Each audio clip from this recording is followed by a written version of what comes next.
So you did it. You got the job. You got into the program. You're literally sitting in the seat you manifested.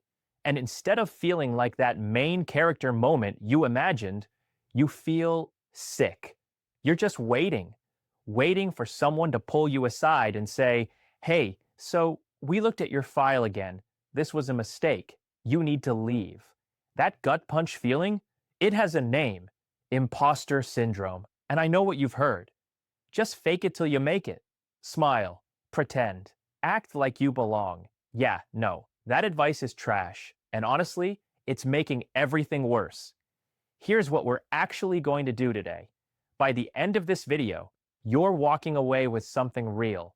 My Confidence Through Competence Framework. It's 3 steps. No fluff, no toxic positivity.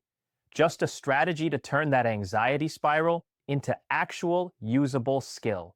We're not faking anything. We're turning your fear into data. Let me be real with you for a second. I know this feeling. When I was 22, I became a second lieutenant in the Army, fresh out of training. Suddenly, I'm the platoon leader, in charge of 40 soldiers who had been through it, multiple deployments. They knew the vehicles, the terrain, combat. Me, I knew textbooks. That's it. I remember thinking, if I open my mouth, they're gonna know. They're gonna see right through me. I'm just a kid playing dress up. And look, the world says fake it, act tough, pretend you know what you're doing. But in that environment, faking it gets people killed. If I pretended to know how to read a map grid and got it wrong, people don't come home. So about 3 days in, I just broke. I walked up to my platoon sergeant, this guy with 15 years of experience, right? And I dropped the act.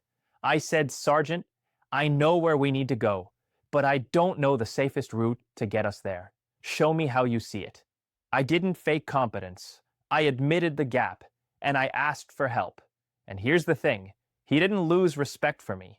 He gained it, because he knew I was willing to learn. That's when it clicked for me. Confidence isn't a performance. It's the byproduct of actually getting good at something. Here's the problem with most advice for our generation. They tell you to manifest success, visualize it, believe it into existence.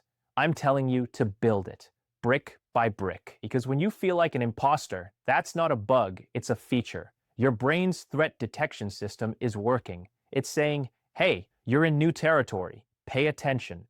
That's not a diagnosis, that's data. So here's the framework. I call it the New Soldier's Handbook. 3 steps to stop spiraling and start performing. Step 1, the operational risk assessment. Turn fear into data. The worst part about imposter syndrome, it's so vague. It's this fog in your brain where you just walk around thinking, I'm stupid, I'm not enough, I don't deserve this. And you can't fix that. You can't Google how to stop being not good enough, but you can Google how to use pivot tables in Excel. See the difference? Here's what I want you to do. Next time you feel that panic rising in your chest, that oh no, they're gonna find out feeling, stop. Don't spiral. Audit it. Change the sentence.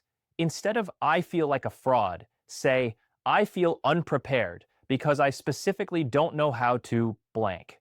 Maybe it's I don't know how to run this type of meeting. Maybe it's I don't understand the acronyms everyone keeps throwing around. Maybe it's I have no clue how to use Slack properly and I'm too embarrassed to ask. You just turned an emotional crisis into a training requirement. In the military, if a soldier can't use a radio, we don't send them to therapy for radio imposter syndrome. We teach them how to use the radio. Your action item? Identify the one specific skill gap that's causing 80% of your anxiety right now. A software? A process? A type of conversation you're avoiding? Name the enemy. Step 2, rapid upskilling, the 30-day sprint. Okay, so now you know what's scaring you. Now we close the gap. This is exactly where fake it till you make it destroys people. Because every time you fake it, you're widening what I call the imposter gap. The distance between what you say you can do and what you actually can do. The wider that gap gets, the more anxious you feel. Because now you've got two problems. You still don't know the thing, and you're terrified someone's going to call your bluff.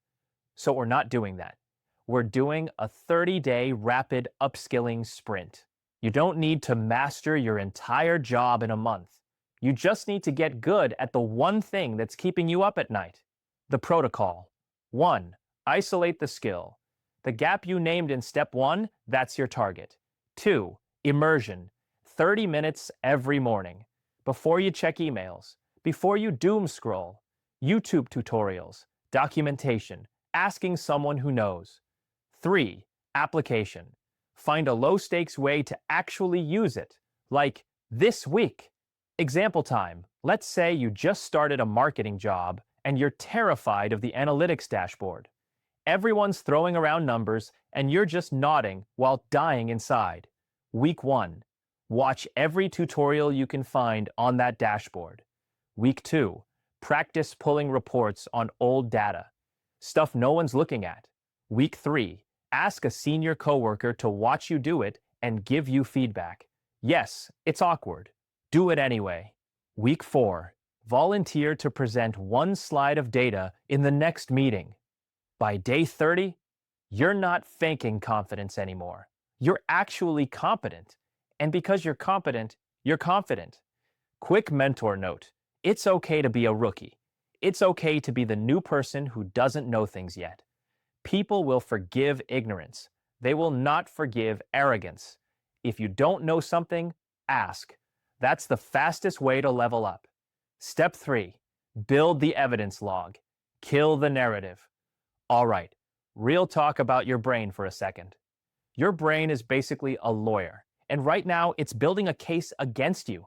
Every awkward moment, every stumble, every time you said too many times in a meeting, it's collecting receipts, building evidence to prove you're a fraud. You need to become your own defense attorney. You need to start presenting evidence that proves the opposite. Confidence isn't some vibe you summon out of thin air. It's your reputation with yourself. It's the result of keeping promises to yourself. So here's the tactic, the win log. Every Friday, before you close your laptop for the weekend, write down 3 things you did right that week. I sent that email I was scared to send. I figured out how to fix that bug. I showed up on time every single day. That's it. 3 things. Takes 2 minutes. Then, when that voice in your head starts up with, "You don't belong here," you open the log, you look at the evidence, and you say, "Actually, according to the data, I'm learning, I'm executing, I'm getting better. Feelings lie, data doesn't." Build a stack of undeniable proof that you're figuring it out. Hey, look at me for a second. The goal of your 20s is not to be perfect. The goal is to be teachable. The real imposters? You're the ones who refuse to learn, the ones who hide behind ego, the ones who never ask for help because they're too busy pretending they already have it all figured out. That's not you. You're gonna struggle. You're gonna feel stupid sometimes. You're gonna have moments where you want to quit and go hide under a blanket forever. That's not failure. That's the price of admission for growth. Don't run from it. Okay, I want to hear from you. Drop a comment right now and tell me, what's one situation or task that triggers your imposter syndrome the most? Let's get it out in the open. Let's name it so we can attack it together. If this hit home for you, if you're ready to stop faking it and start building a real playbook for your life, hit that like button and subscribe. Turn on notifications. We're building something here. A community of people who are done pretending and ready to actually become the person they want to be. And every sub helps this reach someone who needs to hear it. Don't fake it. Build it. Forge strong. Thrive on.